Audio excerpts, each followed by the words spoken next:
अखिलेश यादव हों या केजरीवाल हों या राहुल गांधी हों, ये हार चुके हैं। सभी बीजेपी के लोगों को जाकर के जो बेईमानी की है मिल्कीपुर में, फिर डुबकी लगानी पड़ेगी ना एक बार और जाकर के। वो उनकी हार की खीस है। अखिलेश यादव हों या केजरीवाल हों या राहुल गांधी हों, ये हार चुके हैं। कि लोकतंत्र में मिल्कीपुर का चुनाव एक बहुत महत्वपूर्ण चुनाव होने जा रहा है। इसमें अनुभव मिलेगा कि आखिरकार चुनाव कैसे कराती है सरकार। निष्पक्ष चुनाव होगा, कहीं भेदभाव नहीं होगा। लेकिन हम लोगों की कई 100 शिकायत करने के बाद भी चुनाव आयोग का पता नहीं लगा कि कहाँ है चुनाव आयोग। इसलिए मजबूरी में हमें ये सफेद कपड़ा डालना पड़ रहा चुनाव आयोग। जनता ने नकार दी है अखिलेश यादव को, इसलिए ऐसी खीस है और कुछ नहीं है।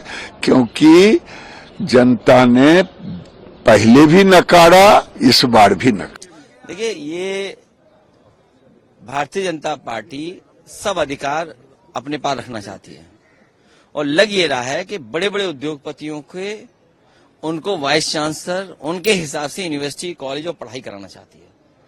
पिछड़े, दलित, आदिवासी, उनके बच्चे कहाँ पढ़ने जाएंगे? उनको नौकरियां खाएं। आप अपॉइंटमेंट्स देखिए, अपॉइंटमेंट किसके हो रहे हैं, और जिनको अपॉइंटमेंट मिल जाता है वो अपॉइंटमेंट किसको दे रहे हैं? ये बड़ा सवाल है।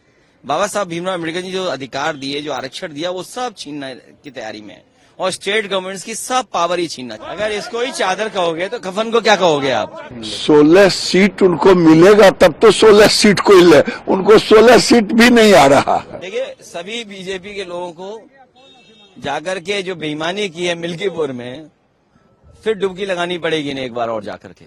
समाजवादी पार्टी ने इतनी शिकायतें की हैं और मैंने वो अधिकारियों की लिस्ट भी पढ़ी थी। आपको कहो तो फिर पढ़ दूं मैं? नहीं, फिर पढ़ दूं? अच्छा, पढ़ चुके हैं? अच्छा, तब ठीक है। तो सोचिए आप, बीएलओ कैसे अपॉइंट होंगे, प्रिसाइडिंग ऑफिसर कैसे अपॉइंट होंगे, सीओ किसको भेजा जाएगा, एसओ किसको बनाया जाएगा। और आपने पुलिस के अधिकारियों की भाषा सुनी होगी, और जो पुलिस कप्तान हैं उन्हें कहा गया है कि इसके बाद आपको मलाईदार पोस्टिंग मिलेगी। आपको भी नहीं, आपके साथ और लोग भी हैं, क्योंकि सुनने में आ रहा है कि पति पत्नी दोनों आईपीएस हैं या आईएएस हैं, जो भी कुछ हैं। हमें तो बाद में जानकारी मिली है, सुनने में आ रहा है कि दोनों को मलाई वाली पोस्टिंग मिलेगी। अब मलाई वाली पोस्टिंग कैसे मिलेगी? जब तक सेवा नहीं करोगे आप। और बीजेपी ऐसी नहीं है कि बिना सेवा के, आपके परोपकार के कोई दे दे पोस्टिंग। पोस्टिंग आपको तभी अच्छी मिलेगी जब आप दूसरों पे अन्याय करेंगे, जब भेदभाव करेंगे, बीजेपी की मन मर्जी से करेंगे। आप में से कई चैनलों के पास वो रिकॉर्डिंग होगी जिसमें उक्त विधानसभा के बाहर के कार्यकर्ता कई 100, 10, 15, 20 होते तो चले एक बात को आ गए, लेकिन 1000 से ज्यादा आसपास के जिलों के किसी के मंत्री के कहने से आए, किसी एक मंत्री के कहने से आए, दूसरे मंत्री के से आए, तीसरे मंत्री के कहने से आए। और जब वो पकड़ा गया कार्यकर्ता, तो बताओ वो मंत्री को फोन मिला रहा था कि नहीं मिला रहा था? वो मंत्री कौन था? वो मंत्री कैसे रह सकता है मिल्कीपुर में, बताओ आप? तो चुनाव आयोग कहाँ है बताओ आप? चुनाव आयोग को ये तो देखना चाहिए ना कि मंत्री को फोन मिला रहा है, और पुलिस अधिकारी ने खुद सुना, खुद बात की। वो आप भी जानते हैं। देखिए, सवाल हार जीत का नहीं है, सवाल हार जीत का नहीं है। आपके ही प्रेस के साथियों ने तमाम वो वीडियो रिकॉर्ड किए हैं। कोई 6 वोट डाल के आ रहा है, कोई प्रिसाइडिंग ऑफिसर को टारगेट था कि इतने वोट डालने हैं। प्रिसाइडिंग ऑफिसर कौन होगा? शिक्षा विभाग का कौन अधिकारी देखेगा?